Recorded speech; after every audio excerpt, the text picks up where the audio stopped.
Plenković.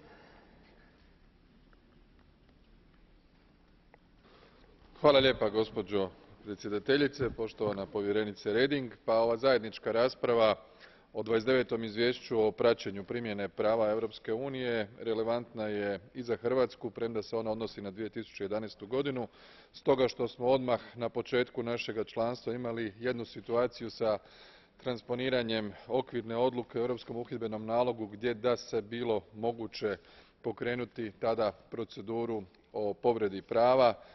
Vjerojatno bi je bila Komisija pokrenula, ovako se samo zahvaljujući političkom dijalogu s Europskom komisijom na adekvatan način ispravio loše transponiran i zakon.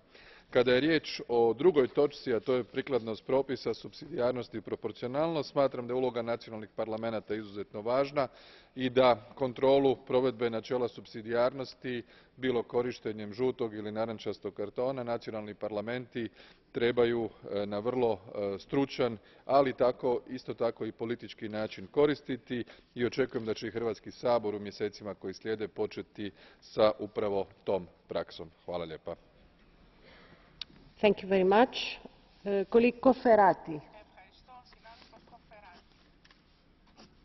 Signor Presidente, volevo richiamare l'attenzione della signora Commissario su due punti negativi che spero vengano corretti nella votazione, che riguardano la relazione del collega Karim.